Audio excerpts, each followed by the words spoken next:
Muy bienvenido. Gracias por tomar su tiempo para estar con nosotros este primer domingo en el mes de marzo. Para los que somos de acá de San Pedro de la Paz, en este mes vamos a enfocarnos en un estudio, en un enfoque en la iglesia, ya que este mes, si Dios permite, el 12 de marzo, vamos a organizarnos formalmente como iglesia. Pero ese enfoque, mientras no estemos en cuarentena, ese enfoque lo vamos a tener el viernes en la tarde cuando tenemos la reunión al aire libre. Usted siempre podrá ver la repetición el domingo en la tarde a las 6:30 de la tarde, a las 18:30, tiempo chileno. Pero en la mañana vamos a terminar nuestra serie de estudios del libro de Jueces. Hay 2 estudios que no hemos visto aún para terminar el libro de Jueces, que habíamos empezado esta serie de estudios hace, no sé, siento que ha sido como más de un año, pero no sé, desde antes de que empezó la pandemia, así que claro, fue hace más de un año. Lo interrumpimos por varios motivos distintos, básicamente la pandemia, y quiero concluir esa serie de estudios. Así que eso es lo que vamos a ver hoy, y tal vez la semana que viene también, si seguimos sin cuarentena aquí en San Pedro de la Paz. Les invito ahora, vamos a cantar algunos himnos, solo 2 himnos antes de ir a la enseñanza, y les invito a tomar sus himnarios y buscar el himno número 95. Los que tienen nuestro himnario, el himno número 95, si no tienen himnario, tal vez lo conoce. Hay un canto nuevo en mi ser. Cuando Dios nos salva, cuando Dios nos cambia, debería también darnos un canto nuevo.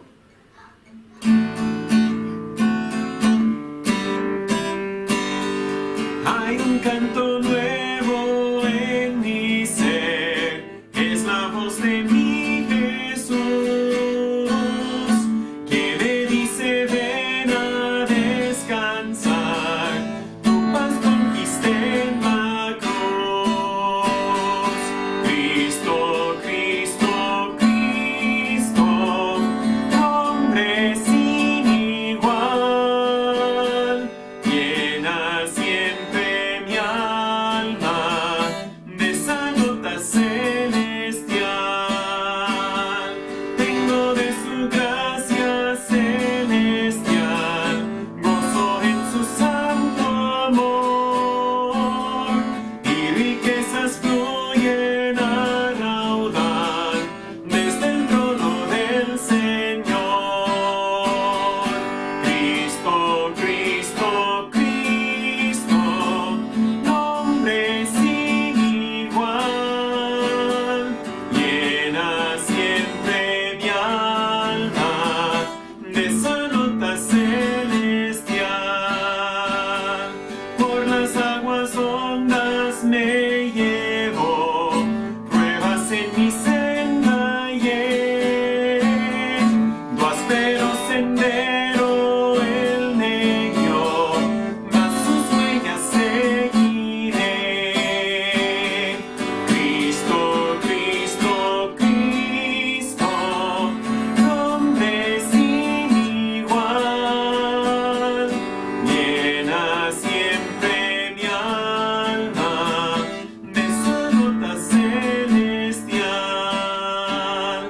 Cristo en las nubes volverá, bajo el bello cielo azul, a su lado él me llevará a vivir en gloria y luz.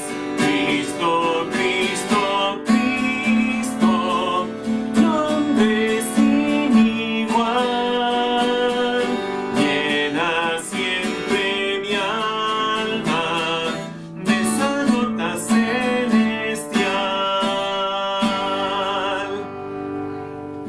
Ese himno habla del gozo que debería ser, por lo menos, seguir a Cristo. Debería tener un deseo innato de seguirle, de servirle, de obedecerle también. El himno número 44, todo ese cambio que sucedió en nuestras vidas fue gracias a lo que Jesucristo hizo cuando murió por nosotros en la cruz. El himno número 44, en la cruz. Si escucha un grito por ahí, no se preocupe, son mis niños siendo mis niños.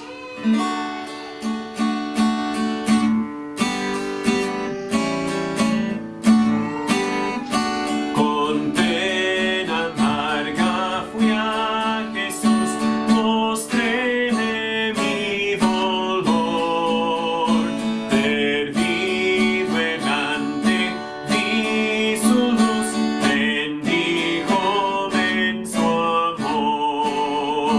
En la cruz, lo primero vi la luz y las manchas de mi alma yo lavé.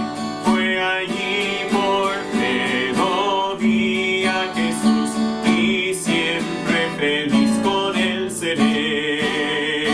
Sobre una cruz, mi buen Señor, su sangre derramó por este pobre pecador, a quien así salvó.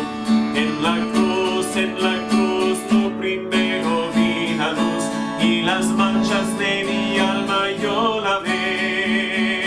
Fue allí por fe lo vi a Jesús y siempre feliz con él seré. Venció la muerte con poder y al cielo se exaltó. Confiar en él es mi placer, morir no temo yo. En la cruz, lo primero vi la luz y las manchas de mi alma yo lavé. Fue allí por fe lo vi a Jesús y siempre feliz con él seré. Aunque él se fue, solo no estoy, mano al Consolador. Divino Espíritu que hoy me da perfecto amor. En la cruz, lo primero vi la luz y las manchas de mi alma yo lavé. Fue allí por fe lo vi a Jesús y siempre feliz con él seré. Vamos a estudiar en un momento en el libro de Jueces que no todos siempre están felices, no todos los hijos de Dios incluso siempre están felices. La clave ahí está mencionada en el himno, siempre feliz con él seré. Lamentablemente, tome sus Biblias, busque conmigo el libro de Jueces, capítulo 19. Lamentablemente vamos a ver aquí en este libro que a veces incluso los hijos de Dios, los supuestos seguidores de Dios, a veces se alejan tanto de Dios que pierden el gozo, el canto nuevo que debería existir en nuestras vidas. En Jueces capítulo 19, tengo que advertirle, hemos llegado a lo más raro de lo más raro en el libro de Jueces. La semana que viene, si Dios permite, cuando concluimos el libro, vamos a ver algo también raro, más raro en otra forma, pero en este capítulo leemos una historia rara. Una historia difícil de explicar a los niños, sin duda. Una historia difícil de tragar como hijos de Dios. ¿Cómo puede ser que algunos supuestos creyentes, supuestos seguidores de Dios, vivían así, actuaban así y justificaban más encima lo que hacían? Esta es una historia fea, pero vivimos en un tiempo, en un mundo, cuando casi leemos de lo mismo suceder en las noticias, en nuestra sociedad. ¿Qué está pasando? ¿Cómo hemos llegado aquí? Nosotros como sociedad, los hijos de Israel en Jueces capítulo 19. No sabemos cuándo sucede lo que Jueces graba aquí en estos últimos 5 capítulos. Pero creo que la Biblia presenta a estos eventos de una forma climática, tal vez no de una forma cronológica. Puede ser que estos eventos sucedieron antes de la llegada o de la vida de Sansón, aunque no lo sabemos, ¿verdad? Aunque lo leemos después de la vida de Sansón. En los últimos 2 capítulos vamos a ver el efecto que esta idolatría, la idolatría que hemos visto, han pasado varios meses desde que lo vimos, tal vez, no me acuerdo bien, pero vamos a ver el efecto que esta idolatría tiene en una nación entera. Le advierto que este capítulo es difícil leer, pero no podemos negar que está aquí en la Biblia. No podemos negar que ha sido inspirada por Dios. nos enseña lo horrible que es el pecado y lo peligroso que es tan solo un pequeño paso hacia el pecado. Nadie imaginaba que terminaría así cuando quedaron o decidieron tomarse otros dioses. Nadie decía, bueno, voy a seguir adorando a Dios, pero ahora también voy a adorar a este ídolo porque quiero llegar a ese punto, ese destino final. Nadie imaginaba llegar a donde han llegado aquí en Jueces capítulo 19. El problema de Israel empezó con un problema de adoración. Querían adorar a otros dioses. Pero resultó en un problema con sus vecinos. Si no tengo la perspectiva correcta de quién es Dios, tampoco podré tener la perspectiva correcta acerca de mis vecinos y acerca de cómo yo debería tratar con mis vecinos. Si yo creo que Dios existe para mi bien, entonces yo claro que creo que los otros seres humanos existen para mi bien. Voy a abusar de ellos, voy a aprovechar de ellos, nunca voy a sacrificarme yo para ellos, sino voy a buscar cómo hacer que ellos se sacrifiquen para mí. Si al final Dios existe para mi bien, ellos también existen para mi bien, al final yo soy el Dios. Pero si yo entiendo que yo existo para el bien de Dios, yo no existo para mi bien, yo existo para el bien de Dios, entonces podré tener otra perspectiva en cuanto a mis vecinos. Tal vez no es que Dios les haya colocado a ellos en mi vida para mi bien, sino que puede ser que Dios me haya colocado a mí en sus vidas para que yo pueda hacerles bien a ellos. No sé si explico bien la idea. Es un punto menor que vamos a ver aquí en Jueces capítulo 19, pero es un punto importante que quería señalar antes de empezar a leer el texto. Si tú no tienes la perspectiva correcta de Dios, nunca vas a tener la perspectiva correcta con tus vecinos. Si tú no vives en una relación correcta con Dios, nunca vas a vivir una relación correcta con tus vecinos, con tus familiares, con los hermanos de la iglesia. No quiere decir que al tener una relación correcta con Dios siempre vamos a andar y la vida va a ser fácil y todo en amistad y armonía total. No. Pero si tengo una relación correcta con Dios, me va a ser mucho más fácil tener una relación correcta con las personas en mi alrededor. Al final, este problema que empezó como un problema de adoración, querían adorar a otros dioses, terminó como un problema nacional. Un problema mucho más grave, mucho más grande que simplemente un problema de adoración. Vamos a leer el capítulo entero como muchas veces es nuestra costumbre, 30 versículos, pero espero que pueda seguir conmigo en la lectura en su propia Biblia.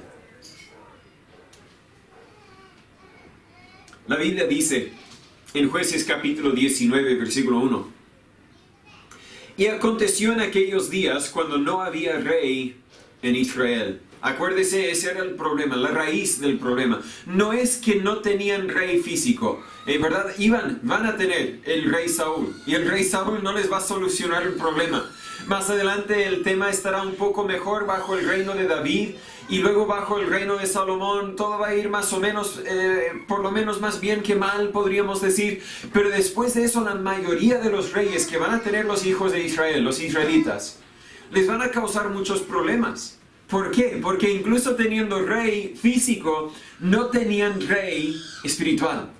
El problema no era que no tenían rey físico, el problema era que no tenían a Dios como el rey de sus vidas. Aconteció en aquellos días cuando no había rey en Israel, que hubo un levita que moraba como peregrino en los lados del monte de Efraín, el cual había tomado para sí una concubina de Belén de Judá. Y su concubina cometió adulterio contra él, y se fue de él a la casa de su padre, a Belén de Judá, y estuvo allá por tiempo de 4 meses. Y se levantó su marido, y la siguió para hablarle amorosamente, y hacerla volver, llevando consigo un criado suyo, y un par de asnos. Y ella le metió en la casa de su padre, y viéndole el padre de la joven, le salió a recibir gozoso. Y le detuvo su suegro, padre de la joven, y quedó en su casa 3 días, comiendo y bebiendo y reposando ahí. Y aconteció al 4.º día, cuando se levantaron de mañana, que se levantó también el levita para irse, y el padre de la joven dijo a su yerno: Conforta tu corazón con un bocado de pan, y después os iréis. Y se sentaron ellos dos juntos, y comieron y bebieron. Y el padre de la joven dijo al varón: te ruego que quieras pasar aquí la noche y se alegrará tu corazón. Y levantándose el varón para irse, el suegro le constriñó al que tornase y pasase ahí la noche. Y al quinto día, levantándose de mañana para irse, le dijo al padre de la joven: te ruego que confortes ahora tu corazón. Y se detuvieron hasta que ya declinaba el día, y comieron ambos juntos. Se levantó luego el varón para irse, él y su concubina y su criado. Entonces su suegro, el padre de la joven, le dijo: he aquí el día declina para ponerse el sol. Te ruego que pases aquí la noche. He aquí que el día se acaba, duerme aquí para que se alegre tu corazón. Y mañana os levantaréis temprano y a vuestro camino, y te irás a tu casa. Mas el hombre no quiso pasar ahí la noche, sino que se levantó y partió. Y llegó hasta enfrente de Jebús, que es Jerusalén, con su par de asnos ensillados y con su concubina. Y estando ya junto a Jebús, el día había declinado mucho. Y dijo el criado a su señor: ven ahora y vámonos a esta ciudad de los Jebuseos, para que pasemos en ella la noche. Y su señor le respondió: no iremos a ninguna ciudad de extranjeros que no sea de los hijos de Israel. Antes pasaremos hasta Gabá. Y dijo a su criado: ven, lleguemos a uno de esos lugares para pasar la noche en Gabá o en Ramá. Pasando pues caminaron, y se les puso el sol junto a Gabá, que pertenece a Benjamín. Y se apartaron del camino para entrar a pasar ahí la noche en Gabá. Y entrando, se sentaron en la plaza de la ciudad, porque no hubo quien los recibiese en casa para pasar la noche. Y he aquí un hombre viejo, que a la tarde venía del campo de trabajar, el cual era del monte de Efraín, y moraba como peregrino en Gabá, pero los moradores de aquel lugar eran hijos de Benjamín. Y alzando el viejo los ojos, vio a aquel viajante en la plaza de la ciudad, y le dijo: ¿a dónde vas? ¿Y de dónde vienes? Y él respondió: pasamos de Belén de Judá a los lados del monte de Efraín, de donde yo soy, y partí hasta Belén de Judá. Mas ahora voy a la casa de Jehová, y no hay quien me reciba en casa. Aunque nosotros tenemos paja y de comer para nuestros asnos, y también tenemos pan y vino para mí, y para tu sierva, y para el criado que está con tu siervo, no nos hace falta nada. Y el hombre viejo dijo: paz sea contigo. Tu necesidad toda sea solamente a mi cargo, con tal que no pases la noche en la plaza. Y metiéndolos en su casa, dio de comer a sus asnos, y ellos se lavaron los pies y comieron y bebieron. Y cuando estaban gozosos, he aquí que los hombres de aquella ciudad, hombres hijos de Belial, rodearon la casa, golpeando las puertas y diciendo al hombre viejo, dueño de la casa: saca al hombre que ha entrado en tu casa para que lo conozcamos.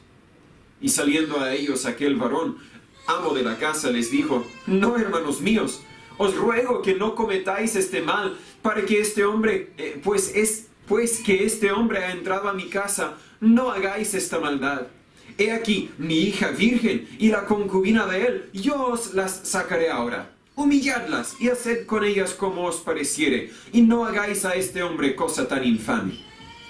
Pero aquellos hombres no le quisieron oír, por lo que aquel hombre tomó a su concubina y la trajo a ellos, y ellos la conocieron, y abusaron de ella toda la noche hasta la mañana, y la dejaron cuando apuntaba el alba. Y cuando ya amanecía, vino la mujer y cayó delante de la puerta de la casa de aquel hombre donde su señor estaba, hasta que se hizo de día. Y levantándose de mañana su señor, abrió las puertas de la casa y salió para seguir su camino.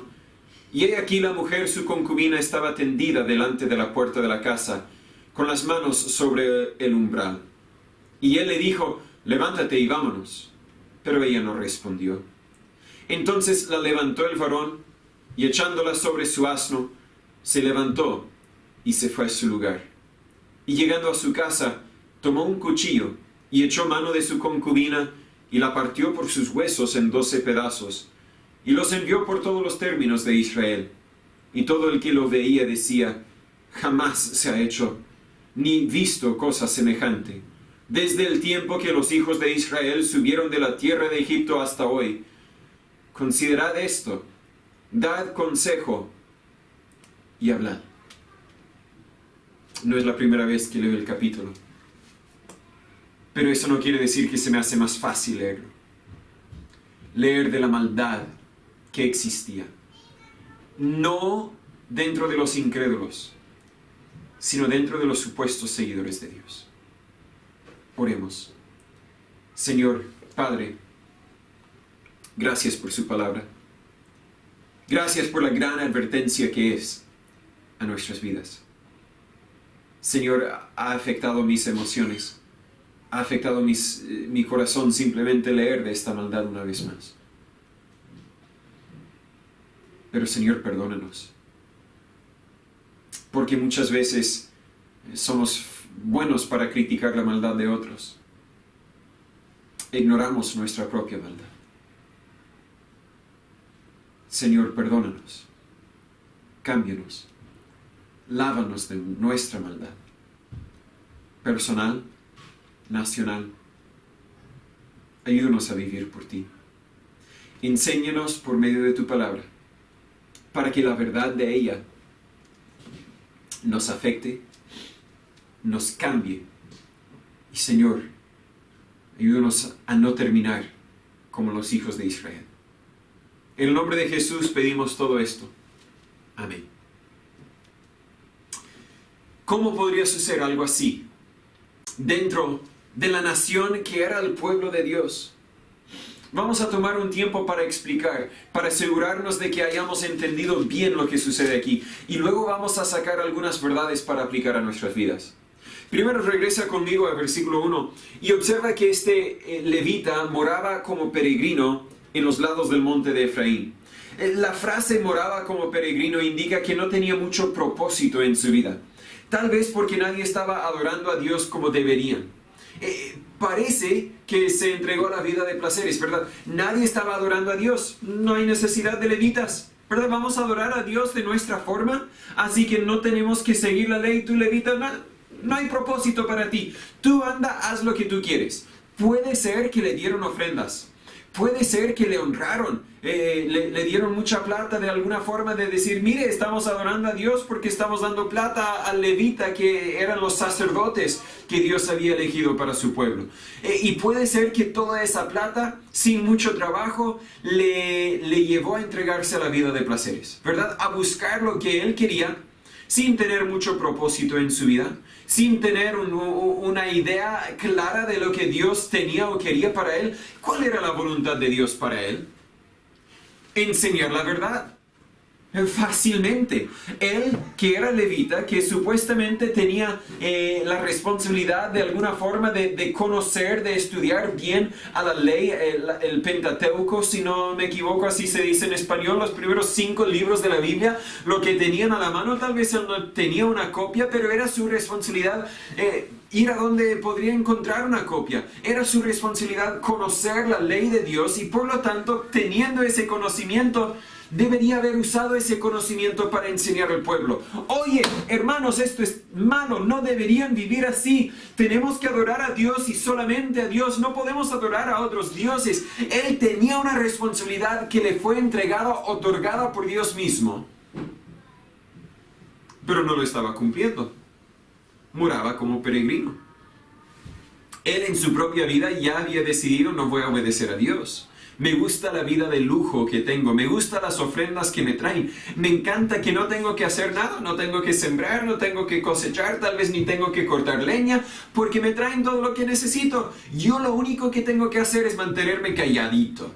Así que no digo nada. Ustedes adoren a sus dioses. No hay problema. Solo sigue trayéndome las ofrendas.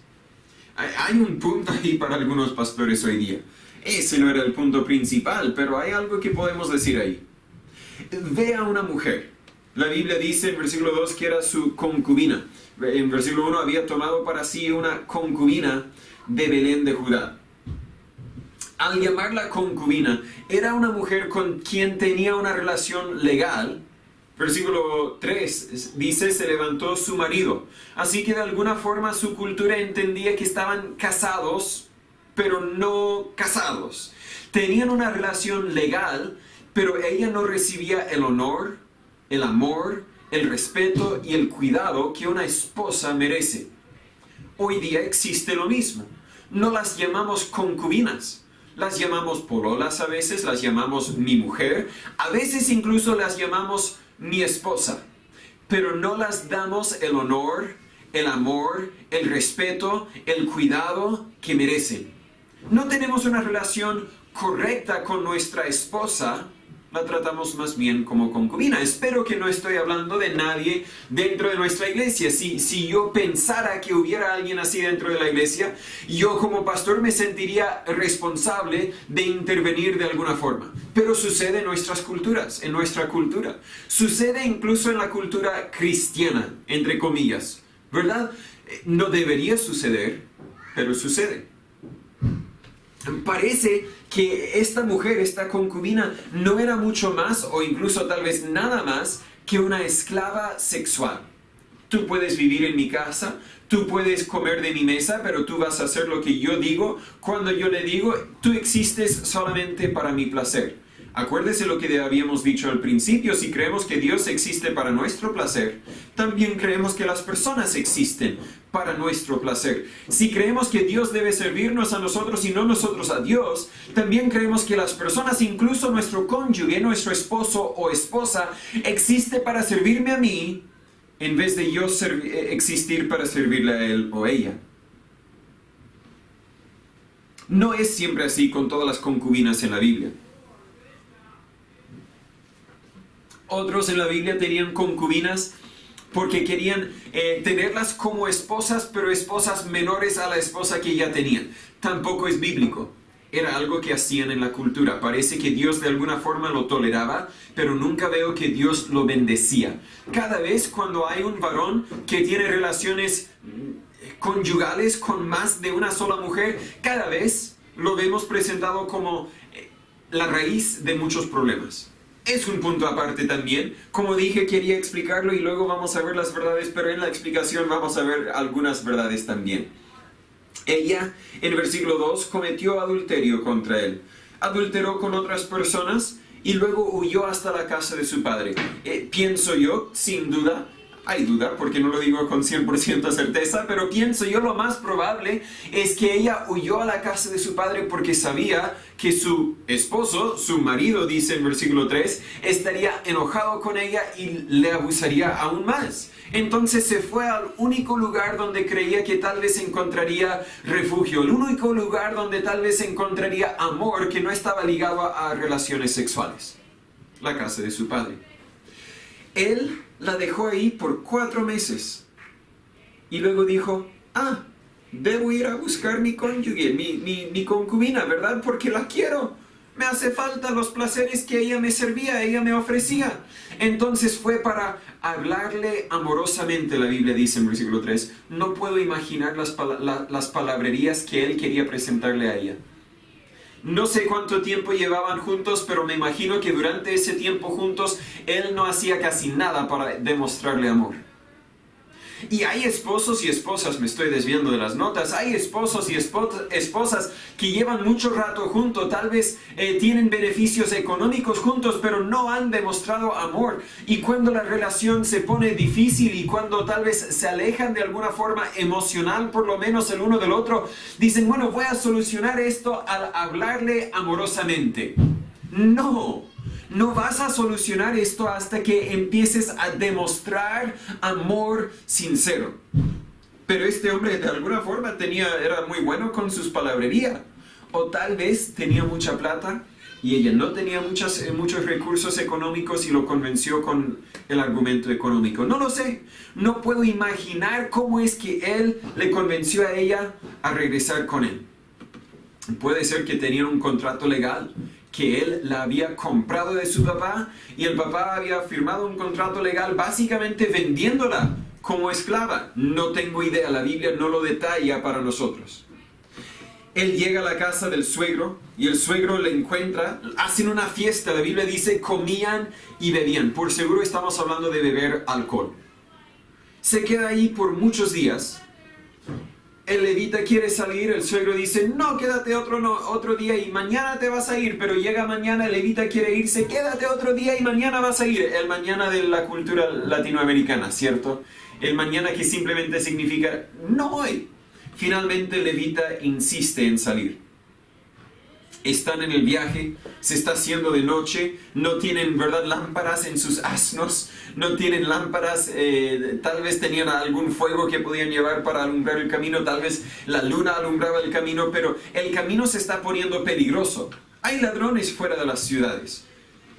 Entonces quieren estar en la seguridad de una ciudad, pero llegan a una ciudad de los jebusitas. Jebusitas no son israelitas, no son parientes nacionales de Israel, podríamos decir. Así que el levita decide no quedarse con estos paganos, sino pasan a Gabá.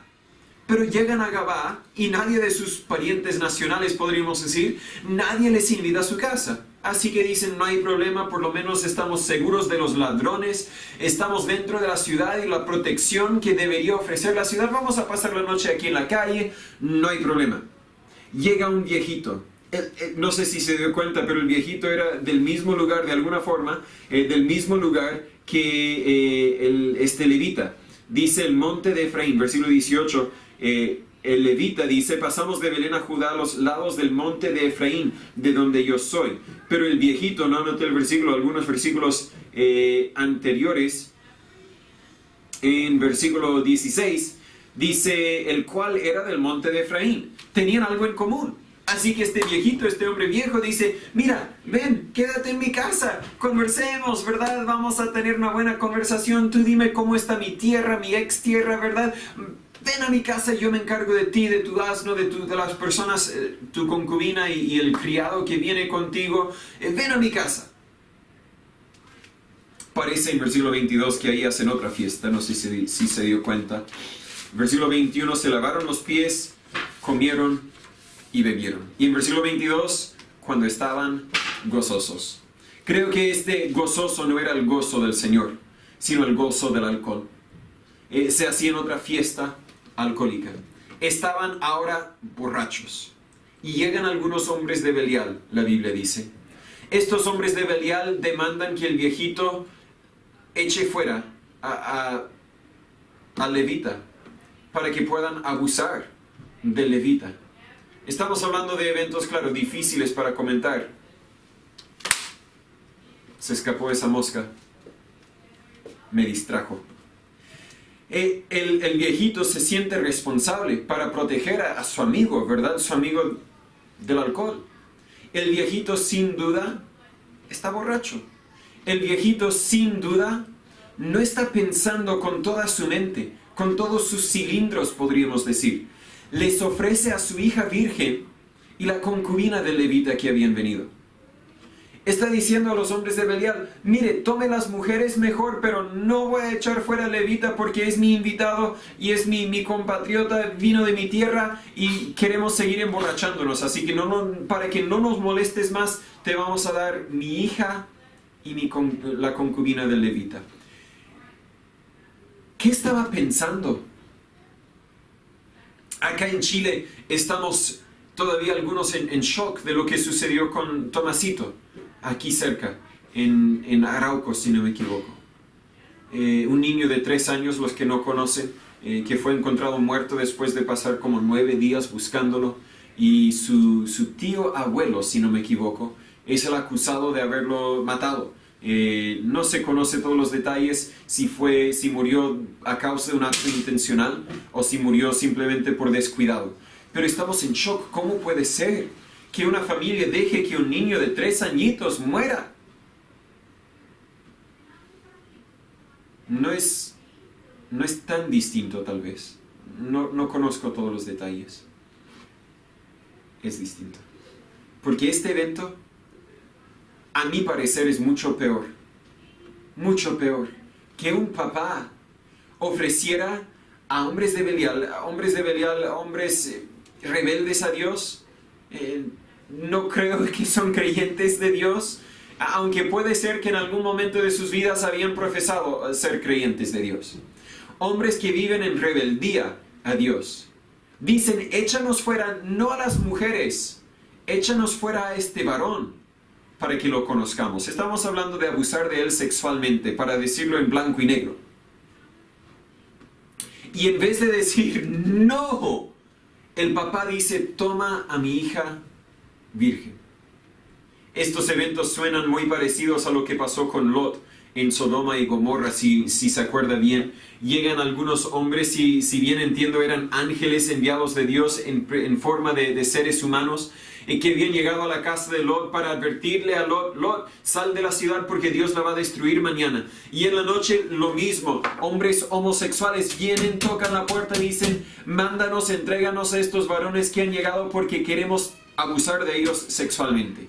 No era una invitación, era una demanda. No era: mira, queremos tener relaciones si él quiere. No, era una demanda. Estamos hablando del deseo de violar a los hombres. ¿Y qué hace Lot? Toma mis hijas mejor. ¿Qué está pasando? ¿Qué ha pasado con una cultura? Y nada es nuevo. Lo mismo sucede hoy día. Leemos de padres que han vendido a sus hijas como prostitutas, incluso algunos padres que ellos mismos han abusado de sus hijas. Lo leemos en nuestra cultura hoy, sucedió en Jueces, sucedió en Génesis, ¿verdad? Ha sucedido siempre, porque el hombre es pecaminoso y muy malo. Pero ¿qué pasa con un papá que se porta así? Al final, el levita echa fuera a su concubina para que abusen de ella. La Biblia dice que abusan de ella toda la noche. Y parece que tal vez muere a la puerta de la casa, porque el levita sale en la mañana, la ve y no dice: ¡ay, lo siento! ¿Verdad? ¿Dónde están las palabras amorosas que él tenía para ella solo un par de días antes? ¿Dónde están las promesas por seguro que él le había hecho para convencerle que debería volver con él? ¿Qué pasó con eso? La ve y dice: levántate, vámonos. Ella existe para mi bien y no me voy a sacrificar ni una gota para el bien de ella. Parece que tal vez ya estaba muerta. Si no estaba muerta, estaba muriendo. Y en vez de buscarle atención médica, la amarra a su asno, la lleva a su casa. ¿Cómo llegamos a este punto? Empezó mucho antes que Jueces capítulo 19. Empezó mucho antes que esa noche que ofreció a la concubina, la semana cuando fue a buscarla de la casa de su padre, o ese año, cuando tal vez la relación entre él y ella se deterioró, se hizo peor. Empezó antes, cuando los israelitas como nación abandonaron a Dios y eligieron seguir a los ídolos. ¿Se acuerdan? Tal vez no se acuerda porque ha pasado mucho tiempo, más de un año, pero tal vez la primera o la segunda, tal vez la segunda, no fue la primera, tal vez la segunda o la tercera lección que vimos fue la decisión de la próxima generación. Los israelitas que habían visto a los milagros que Dios había hecho para sacarlos de Egipto, que habían visto los milagros que Dios había hecho cuando cruzaron el Mar Rojo, que habían visto los milagros de derribar los muros de Jerusalén bajo el liderazgo de Josué, que habían visto a Dios echar fuera a todos sus enemigos. Esa generación estaba animada para seguir a Dios. Estaban listos para sacrificar, algunos, no todos, sacrificarse para Dios y decir: Dios es el único para nosotros. Pero luego se levantó otra generación, una generación que no conocía a Dios. Y ellos dijeron: vamos a seguir a Dios, tal vez, pero también vamos a seguir estos otros dioses. ¿Alguno de ellos ha de ser el verdadero? Este Dios puede ayudarme con mi cosecha, ¿verdad? Este Dios puede ayudarme con mi amor, con mi relación, con mi familia. Este Dios puede ayudarme y todo. ¿Cómo es que el Dios puede ayudarme a mí? En ese momento se sembraron las semillas de lo que estamos leyendo ahora en Jueces capítulo 19. Veamos algunos pasos del error y la destrucción para tener claro lo que no debió haber sucedido aquí en este capítulo. Este levita no debiese haberse tomado una concubina. Si quieres tener relaciones sexuales, tenga las relaciones sexuales dentro de los parámetros, los límites que Dios ha establecido para tener relaciones sexuales. Tómate una esposa. Y tal vez esta imagen no fue muy clara, esta enseñanza no fue muy clara en el Antiguo Testamento, pero nos es muy clara hoy día. Así que tal vez no estoy hablando a levitas, sino te estoy hablando a ti. Si te vas a tomar una esposa, o si ya te has tomado una esposa, y es malo decir tomar una esposa, si te has casado, deberías amar a tu esposa como Cristo amó a la iglesia y se entregó a sí mismo por ella. Si no estás dispuesto a sacrificarte para tu esposa, no estás listo para casarte. Lo mismo para las esposas. Si no estás lista para sacrificarte para tu esposo, no estás listo para casarte. Y si te encuentras casado o casada y no estás dispuesto a sacrificarte, tienes que venir a Dios en arrepentimiento y pedir que Dios te cambie el corazón. Porque el matrimonio es un sacrificio. Es un sacrificio con muchos beneficios, pero es un sacrificio.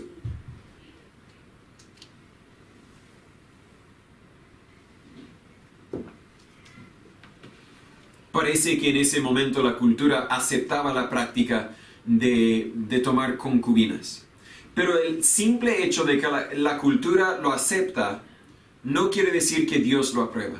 No quiere decir que es correcto para nuestras vidas. El simple hecho de que es aceptable o que es legal no significa que deberíamos participar en eso. No es una defensa para nuestras acciones. Ella no debiese haber cometido adulterio. Claro, se encontró en una situación difícil, una situación imposible, donde parece que no hay ninguna opción buena para ella. Pero hay decisiones que claramente son prohibidas por Dios. Y el cometer adulterio también es prohibido por Dios. Yo creo que si él realmente estaba abusando de ella, ella tenía todo el derecho de regresar a vivir a la casa de su padre y decir, no voy a vivir contigo hasta que tú realmente, sinceramente te cambies. Ese sería mi consejo para alguna hermana que se encuentre en una situación abusiva. No importa si el esposo es creyente o no, si él está abusando de ti, está abusando de tus hijos, sal de ahí, ve a una casa donde vas a estar seguro, vas a estar protegido y quédate ahí hasta que estés convencido que Dios haya cambiado al esposo. Hay algunos esposos también abusados por sus esposas y tal vez sería el mismo consejo. Me desvío del punto. La solución no era tener relaciones sexuales prohibidas por Dios. La solución tuya, no importando la situación en que estés, a quien esté hablando, no sé quién tiene que escuchar esto. Nunca, la solución nunca es desobedecer a Dios. No importa lo difícil la situación en que te encuentres. Nunca deberías pecar para arreglar el problema. El levita y luego el papá, el suegro, el papá de la mujer, ¿verdad? En vez de ser honestos y tratar con los problemas que tenían en sus familias, deciden festejar. Deciden emborracharse. No podemos ignorar nuestros problemas, este es otro error. No podemos vivir solo para el momento, ¿verdad? El papá sin duda sabía que este hombre abusaba de su hija. Sin duda, pero él dijo, voy a ignorar el problema. Vamos a festejar a ver qué tanto puedo estirar el proceso para que este varón se quede aquí en mi casa y mientras esté en mi casa no esté abusando de mi hija. Pero después voy a dejar que se vayan y voy a ignorar el problema. No tenían Facebook, no tenían celulares, así que por seguro el papá no escuchaba de su hija, de alguna forma podía ignorar lo que estaba pasando. No puedo imaginar cómo, pero déjame decirle, no podemos ignorar los problemas. Tenemos que tratarlos, tenemos que pedir la ayuda de Dios para cambiarnos a nosotros y cambiar a los otros también. No debía haber un grupo de hombres abusivos, homosexuales, en la ciudad de Gabá. Creo que el viejito sabía que existían. Y creo que por eso invitó al levita a su casa. Hay un problema de la sociedad, en que la sociedad toleraba a estos malhechores, estos hijos de Belial, en vez de juzgarlos. Ahora, tal vez nosotros no estamos en control de la sociedad en general. No podemos pasar leyes conservando el matrimonio para un hombre y una mujer. Las leyes están cambiándose, el matrimonio igualitario, no sé cómo se dice acá en Chile, está avanzándose sin duda. Y va a haber el momento cuando el aborto es legal en Chile, va a haber el momento cuando parejas homosexuales incluso pueden adoptar a hijos. Todo eso está cambiando en la sociedad. Yo no controlo la sociedad, pero yo puedo ser una influencia por lo menos en mi familia.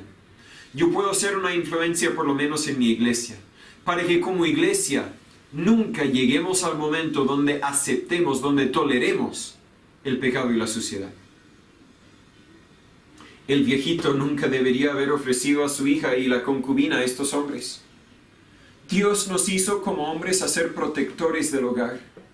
Dios nos instaló en nuestros hogares para que fuésemos protectores de la familia. Para que nosotros digamos, no, si tú quieres llegar a mi hija tendrás que pasar por mí primero. Si tú vas a abusar a mi hija deberías primero matarme o dejarme inconsciente, porque mientras que yo tenga vida, mientras que yo pueda levantar la mano, no la vas a tocar. ¿Qué pasó con nuestra sociedad donde los hombres ya no son defensores de la familia? Donde los hombres buscan que la familia sirve para su bien en vez de nosotros existir para el bien de la familia. Y por lo tanto, cuando la familia ya no me está trayendo el placer que yo buscaba, yo dejo a mi esposa, dejo a mis hijos y voy a buscar otra fuente donde puedo encontrar el placer que yo quiero tener. Algo está mal. Dios nos hizo a defender los más débiles, especialmente nuestros familiares, a todo precio. El levita nunca hubiera ofrecido a su concubina. A la raíz de todos los problemas del levita es egoísta. Solo le importa su placer sin importarse de cualquier otra persona. En ese sentido es muy parecido a muchos hombres hoy día, que están dispuestos a sacrificar a su familia si sea necesario para obtener su propia felicidad. No sacrifican a la familia en un instante, en una noche, como hizo esta levita, pero la sacrifican cuando eligen seguir mirando la tele en vez de invertir en sus hijos, o eligen ignorar la rebeldía de sus hijos porque no quieren molestarse con corregir a sus hijos, o eligen pasar más horas en el trabajo, ¿verdad? Sacrificar, dejar la familia e invertir más horas en el trabajo porque quieren más plata, ¿verdad? Sacrificamos a nuestras familias con las decisiones que tomamos, cuando deberíamos reconocer que Dios me ha hecho protector de mi hogar. Y si yo no lo hago, ¿quién lo va a hacer? La primera enseñanza que predicamos del año: de ninguna cosa hago caso. Claro, puede ser difícil. Claro, el levita, ¿verdad?, quería dormir. Quería seguir emborrachado. Tenía que sacrificar eso para defender a su concubina. Vale la pena. Cualquier sacrificio vale la pena para proteger a tu familia. Nunca te arrepentirás de haberte sacrificado para la familia. Nunca. Te lo prometo. Y en la mañana, el levita levantó, encontró a su concubina o muerta o casi muerta. No la hubiera maltratado, la hubiera tratado con más amor. Finalmente, en versículo 30, Israel se dio cuenta de que tienen un problema. ¿Qué tan grande tiene que ser el pecado hasta que la sociedad diga que se pasó de la raya? Mucho antes Israel hubiese dicho: tenemos un problema. Tenemos a homosexuales aceptados en la sociedad. Tenemos a hombres que abusan de sus esposas, sus concubinas. Pero ahí lo ignoraron, no hay problema. Claro, es un problema, pero no es mi problema. ¿Qué tan grande tiene que ser el problema para que nos demos cuenta se pasó de la raya? Quiero ver 5 verdades en breve. Digo en breve, pero no sé qué tan breve. Quiero ver 5 verdades de este pasaje que son muy relevantes para nuestras vidas. En primer lugar, el pecado no controlado siempre sigue un camino hacia abajo. El pecado nunca se mejora solo. El pecado no controlado siempre sigue un camino hacia abajo. ¿Qué podemos hacer para combatir nuestros pecados culturales? Porque si los dejamos existir, si no hacemos nada, nuestra nación va a ir hacia abajo, a la destrucción. ¿Qué podemos hacer? Podemos votar. Podemos expresar nuestra opinión política y podemos vivir vidas justas. El matrimonio homosexual puede ser legal, pero eso no quiere decir que sea correcto. La fornicación puede ser legal, pero eso no quiere decir que sea correcto. La pornografía puede ser legal, pero eso no quiere decir que es correcto. Hay muchas cosas que pueden ser legales, pero eso no quiere decir que sea correcto. Y nosotros en la forma en que vivimos nuestras vidas deberíamos ser sal y luz en la tierra como Dios nos ha colocado aquí. Cuando la sal toca la comida, no toca la comida para el bien de la sal. Toca la comida para el bien de la comida y para el bien del que va a comer la comida, ¿cierto? Existimos como sal en el mundo, no para que todos nos miren y digan, wow, mira, ahí está la sal, sino para que la sal afecte al mundo. Y nuestras vidas deberían afectar al mundo, y solo van a afectar al mundo si vivimos vidas justas, si vivimos vidas santas. ¿Qué podemos hacer para combatir pecados en nuestra familia? Podemos ser hombres y mujeres íntegros y justos en los ojos de Dios. Si tenemos autoridad, deberíamos usarla para corregir el pecado, pero también tenemos que ser honestos con nuestros propios pecados. De nada sirve corregir los pecados de nuestros hijos si nuestros hijos ven pecados en nuestras vidas que no estamos corrigiendo. El pecado no controlado siempre sigue un camino hacia abajo. En segundo lugar, veo que el pecado crea mucha confusión. Las decisiones entre lo correcto y lo incorrecto son muy confusas en este capítulo. ¿Qué debería haber hecho la concubina? Estaba en una situación difícil donde no hay ninguna opción buena, porque el pecado había sido tolerado por tanto tiempo. Por la cultura, por el levita, por su papá, quien tal vez la vendió en esclavitud, por ella misma. ¿Cuánto tiempo pasó ahí hasta que dijo, no, se pasó de la raya, me voy? Y realmente cuando se fue, no se fue de una forma justa, ¿verdad? Primero se fue, adulteró, y luego huyó a la casa de su papá. No sé si explico bien la idea. Ella no tenía muchas alternativas buenas. ¿Cómo debería haber respondido el viejito cuando vio al levita y su criado, su concubina ahí en la calle? Creo hizo lo correcto en invitarles a la casa, pero cuando llegan los hombres de Belial a tocar la puerta, ¿cómo debía haber respondido? Si no hubiese hecho nada, puede ser que hubiesen destruido la casa y matado a todos adentro. Él no tenía ninguna opción que sea buena. El pecado crea tanta confusión. A veces personas se meten tan profundo en el pecado que sienten como que no tienen ninguna alternativa buena. Tal vez dos jóvenes tienen relaciones sexuales, producen un hijo a causa de esas relaciones sexuales y ahora no saben qué hacer. Una alternativa sería casarse. Pero si no existe el amor, o si uno es creyente y el otro no es creyente, ¿deberían realmente casarse? La otra alternativa sería no casarse, pero ¿explico la idea? Llegamos al momento cuando nos hemos alejado tanto de Dios que ya no hay buena alternativa. Gracias a la misericordia de Dios, gracias a la gracia de Dios, yo conozco a varias familias dentro de nuestra iglesia que empezaron no en condiciones muy buenas, ¿cierto?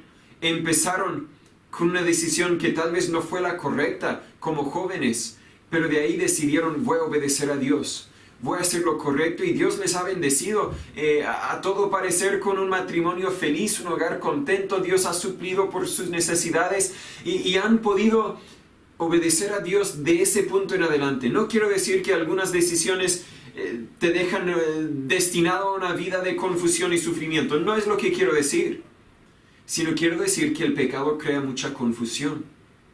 Y tenemos que volver a fijar los ojos en Cristo y decir, ¿qué quieres que haga? Aunque no lo entienda, aunque me cueste, lo haré. Y gracias a Dios creo que eso es lo que estas familias han hecho. Y gracias a Dios la misericordia, la gracia, la bondad de Dios han podido seguir adelante. Pero entre más toleramos el pecado en nuestras vidas, más llegamos a aceptar el pecado en general y más confundimos la regla que Dios ha puesto para nosotros. Por ejemplo, la regla de Dios en la Biblia es que el matrimonio sea de un hombre y una mujer de por vida.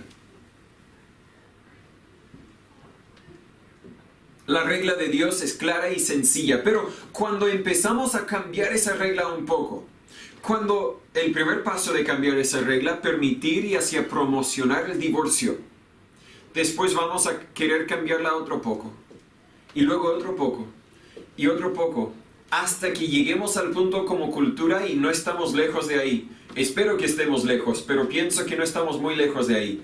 Lleguemos al punto cuando la cultura quiere legalizar el matrimonio con niños. Tal vez va a querer legalizar el matrimonio con animales, o incluso legalizar el matrimonio entre varios adultos a la misma vez. ¿Cómo llegamos ahí? No de día y noche, sino con el primer paso cuando decidimos como cultura, como nación, descartar la regla de Dios. Si la Biblia no es la regla absoluta, nada es absoluto. El pecado nos confunde porque descartamos la única regla que nunca cambia. En tercer lugar, el pecado siempre trae la destrucción. En este capítulo vemos que una familia desordenada es destruida. Es horrible cuando una familia es destruida. Es horrible cuando una familia es destruida. Pero sucede casi cada día. Y la causa casi siempre es algún pecado. Tu pecado, no controlado, te va a llevar por un camino hacia abajo. Tu pecado va a crear mucha confusión en tu vida y en tu familia. Y tu pecado podrá traer la destrucción de tu familia.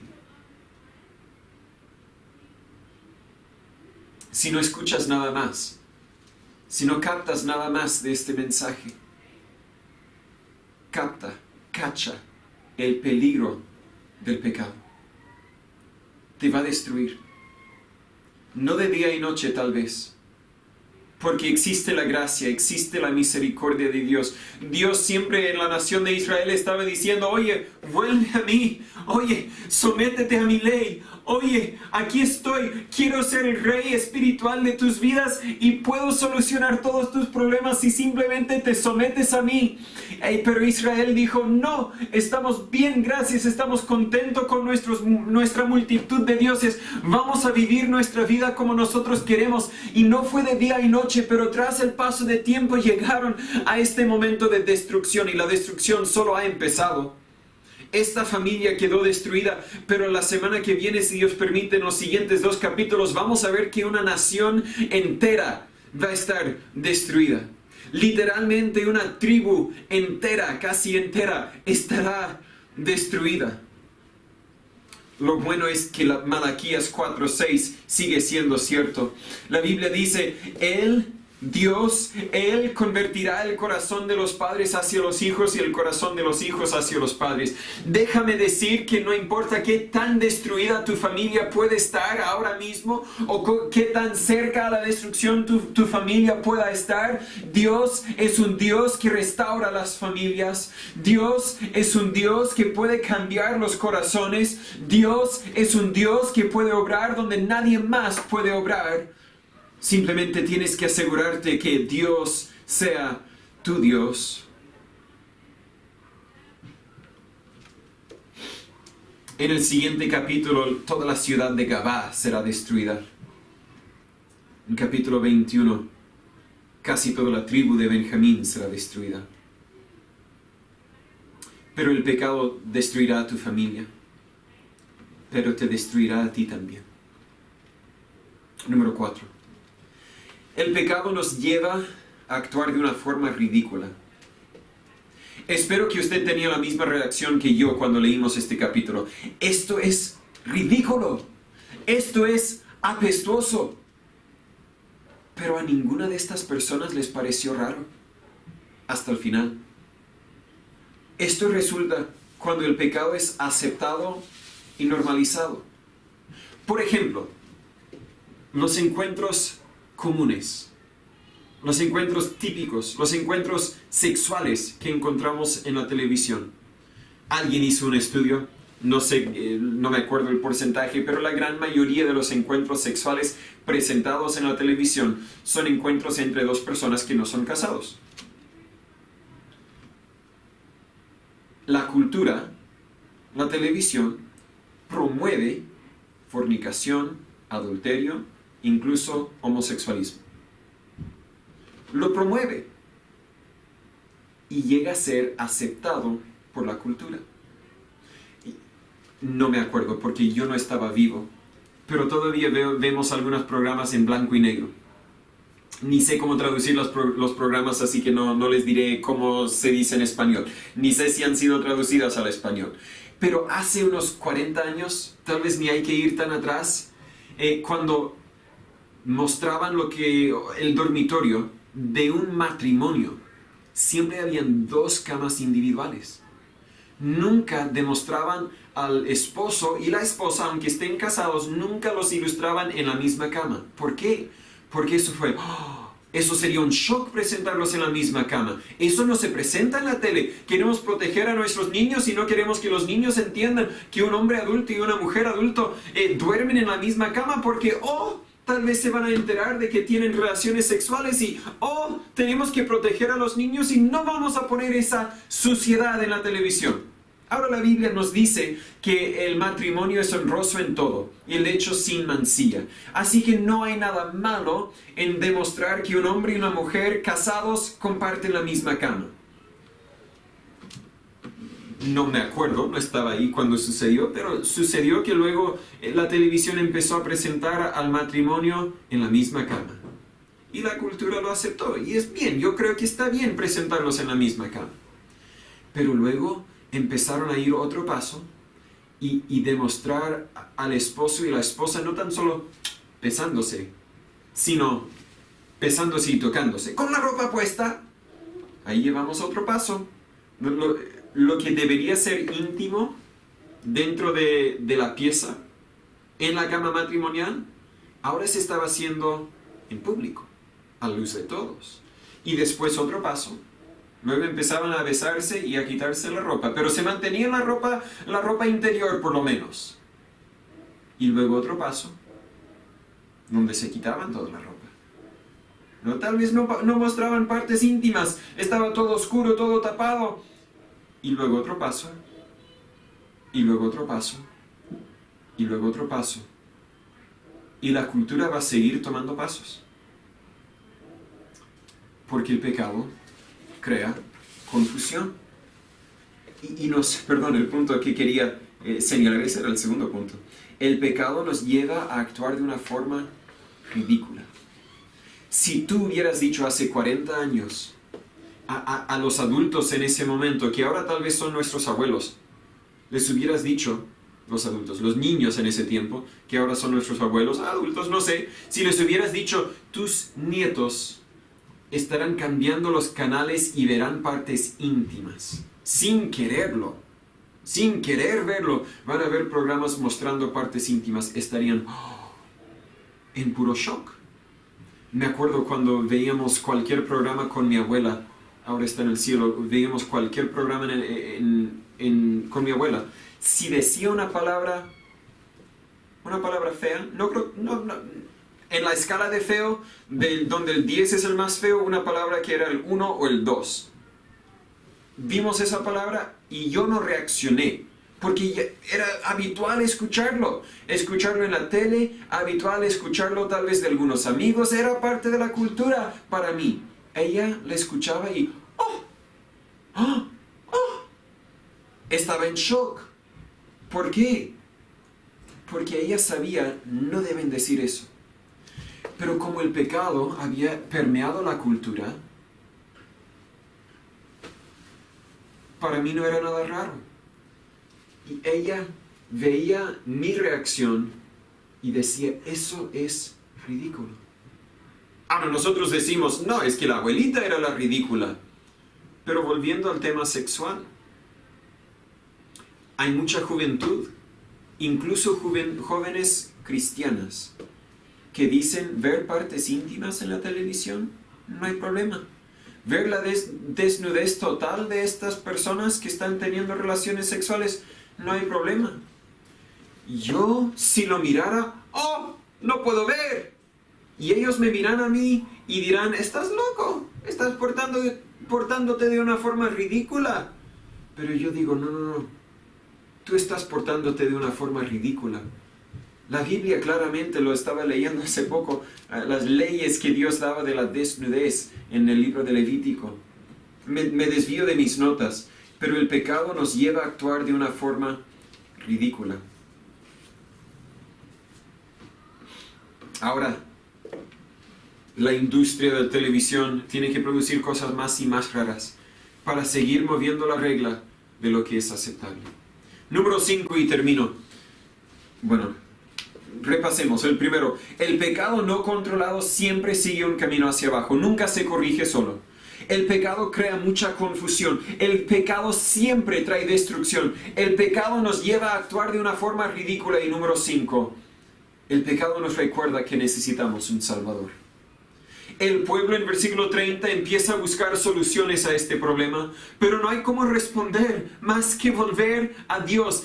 Buscan sus propias soluciones, pero sin volver a Dios, sin arrepentirse, y en vez de solucionar el problema, enredan el tema más. No necesitamos más leyes. Las leyes cumplen su función y son importantes, pero necesitamos saber que Dios está mirando y que Dios es un Dios juzgador, un Dios santo.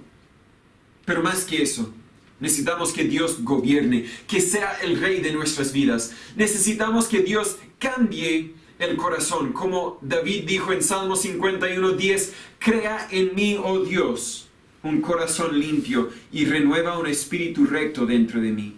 Crea en mí, oh Dios, un corazón limpio y renueva un espíritu recto dentro de mí. La cultura ha afectado mi forma de pensar, ha afectado mi corazón tanto que yo a veces ni sé lo que es lo correcto y lo incorrecto, ni sé discernir ahora entre el bien y el mal. Ayúdame, Señor, cámbiame. Nosotros no somos mejores que Levita. No somos mejores que los hombres de Belial, pero hay uno quien es mejor. Vivió entre nosotros y nuestra suciedad, pero sin pecado. Y luego escogió tomar nuestros pecados en su cuerpo en la cruz, para así ofrecer ser nuestro Rey y nuestro Salvador. Él te puede dar ese cambio de corazón que tanto necesitas. ¿Qué deberíamos hacer para rescatar nuestra sociedad?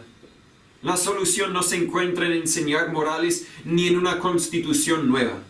No podemos autorreformarnos a nosotros y tampoco podremos reformarles a ellos tampoco. La solución se encuentra en el Rey de Reyes. Nosotros simplemente tenemos que anunciarlo, introducirlo al mundo que lo necesita. Chile no necesita una constitución nueva, un mejor presidente o mejores leyes. Chile necesita el Evangelio. Porque todos necesitamos un Salvador. Tú necesitas un Salvador. Uno quien será el rey de tu vida y quien te podrá proteger de toda la tontera y la destrucción del pecado. Proverbios 16:25 dice, hay camino que parece derecho al hombre, pero su camino es fin de muerte. Su fin es camino de muerte. Hay camino que parece derecho o correcto al hombre, pero su fin es camino de muerte. Si tú vives tu vida según lo que te parece mejor, la destrucción te espera. En cambio, Juan 14:6 dice, Jesús dice, yo soy el camino, la verdad y la vida. Ese camino lleva a la vida. Ese camino lleva al Padre. Ese camino lleva a una relación correcta con Dios. ¿En cuál camino estás? ¿El camino que te parece correcto, que te llevará a la destrucción? ¿O el camino que es correcto, que te llevará a la vida? Señor Padre, gracias por tu palabra. Gracias por la gran advertencia que encontramos en ella. Señor, yo le pido perdón por esta nación. Los pecados que han permeado todo aspecto de nuestra cultura. Pero, Señor, sería hipócrita si tan solo pidiera perdón por la nación, sin pedir perdón por mi corazón, que tan fácil va corriendo hacia el pecado. que tan fácil busca su propio placer. Dios, tú me conoces mejor que yo. Tú sabes que necesito de ti. Cada día, Señor, cambia mi corazón un poco más. Crea un corazón limpio, recto, dentro de mí. Y Señor, si hay alguno que está escuchando mi voz, que nunca ha sido nacido a la familia, a tu familia, si sigue viviendo con su corazón lleno de pecado, en el camino a la muerte, la destrucción en el infierno, abre sus ojos, obra en sus vidas para que hoy sea el día de su salvación. Ayúdanos a vivir por ti. Protégenos de todo mal. En el nombre de Jesús pedimos todo esto. Amén. Terminemos por favor con un último himno. El himno número 129. Lejos de mi Padre Dios.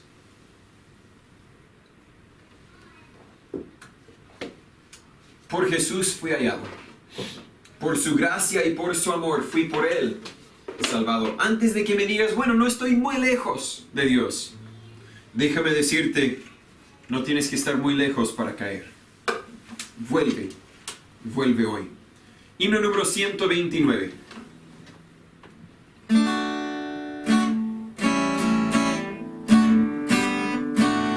Lejos de mi Padre Dios, por Jesús fui hallado,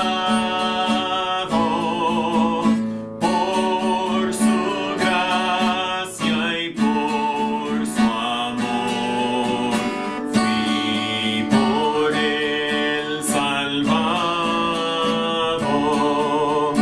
En Jesús mi Señor, sea mi gloria eterna. Él me amó y me salvó por su gracia tierna. En Jesús mi Salvador, pongo mi confianza, toda mi necesidad, su plena abundancia.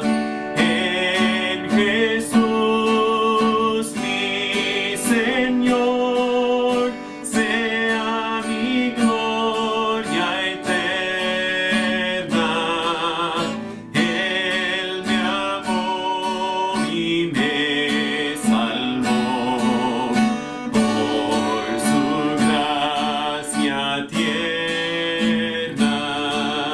Cerca de mi buen pastor, vivo cada día. Toda gracia en su Señor halla el alma mía. En Jesús mi Señor, sea mi gloria eterna. Él me amó y me salvó por su gracia tierna.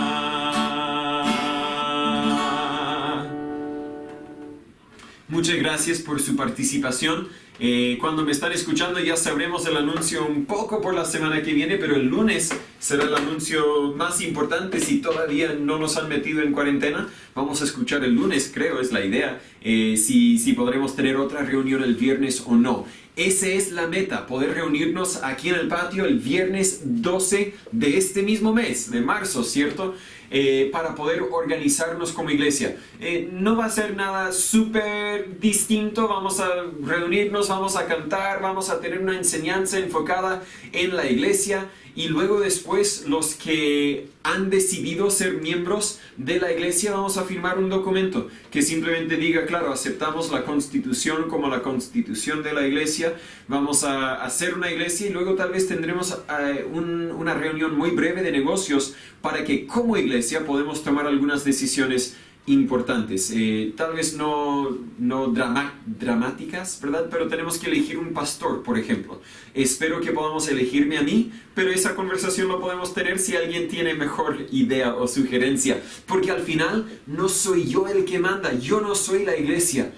Todos nosotros vamos a tomar esas decisiones. Si hay alguna pregunta, alguna duda, por favor no duden en comunicarse conmigo. Al momento, cuando estoy grabando el miércoles en la mañana, solo tengo 4 aplicaciones, 4 personas que han llenado esa aplicación para ser miembro de la iglesia. Si usted todavía quiere ser parte, por favor, hágame llegar la suya. Perdón, puede ser simplemente que le tomes una foto y luego me la mandes para poder saber escribir bien su nombre. Y después me entregas el papelito. Sé que algunos tal vez están de viaje, tal vez no podrán llegar el viernes. Si entramos a cuarentena, puede ser que ya estamos en cuarentena cuando me está escuchando, no lo sé. Si entramos a cuarentena, no vamos a reunirnos ese viernes para organizarnos. Vamos a ponerle pausa a la organización hasta la siguiente oportunidad que tenemos para reunirnos, sea cuando sea. Sigamos orando, confiando en Dios que pronto podemos superar toda esta pandemia, pronto podremos volver a reunirnos adentro, pronto tal vez tendremos ese templo. Todo se hará al horario de Dios. Te estoy hablando a ti, me estoy hablando a mí también, porque también me da ansia, me da rabia un poco con el templo. Todo se hará cuando Dios quiere que se haga. Entonces, seguiremos esperando, seguiremos confiando y seguiremos obedeciendo, haciendo todo lo que Dios tiene para nosotros. Si yo puedo ayudarles entre semanas, solo hay que avisar. Como siempre, gracias por su tiempo. Espero que esta enseñanza haya sido de bendición. Si usted tiene pecado en su vida, por favor, escucha la advertencia. Arrepiéntete y vuelve a Él. Nos vemos cuando nos vemos. Que Dios les cuide. Muchas gracias una vez más por haber tomado su tiempo para estar con nosotros. Antes de que se vaya, quiero contarle el mensaje más importante de todos los mensajes. Y es la pregunta, ¿cómo puede uno saber si va a ir al cielo o no? Y la respuesta es muy sencilla, nadie va al cielo por sí solo. Nadie va al cielo por ser suficiente bueno. La Biblia nos dice en Romanos capítulo 3, versículo 10, que no hay justo, ni aun uno. No hay nadie quien puede autoidentificarse y decir, míreme a mí, yo soy bueno, yo merezco el cielo. Yo no merezco el cielo, y tú tampoco. En mis propias fuerzas, tal como tú en las tuyas, nunca llegaríamos al cielo. Pero por eso es que Dios mandó a Jesús a morir en la cruz como nuestro sustituto, a tomar la paga de nuestros pecados. La Biblia dice en Juan 3:16, porque de tal manera amó Dios al mundo. Eso te incluye a ti tal como me incluye a mí. De tal manera amó Dios al mundo, que ha dado a su Hijo unigénito, para que todo aquel que en Él cree no se pierda, mas tenga vida eterna. Esa es una promesa de un Dios quien no falla, un Dios quien siempre ha cumplido todas sus promesas, siempre ha cumplido con todas sus profecías, siempre ha sido fiel y siempre lo será. Si usted cree en Jesús, usted recibe el regalo de la salvación, usted tendrá esa vida eterna. Pero creer en Jesús es más que creer que Jesús existe, es más que creer que Jesús es Dios, es más que creer que Él vino a la tierra y murió por tus pecados. Es aceptar que Él es el único quien puede salvarte. Es aceptar también que tú necesitas un Salvador, que tú eres un pecador, que tú mereces el infierno. Pero gracias a Él puedes tener vida eterna. Si nunca has confiado en Él, si nunca le has pedido que Él te perdonara por tus pecados, que hoy sea el día. Si aún te queda alguna duda, por favor, escríbeme, llámame, mándame un mensaje. Quiero ayudarle a conocer la verdad que realmente transformará tu vida verdaderamente. Y es el Evangelio, las buenas nuevas, que Cristo salva. Gracias por su tiempo. Que pase buen día.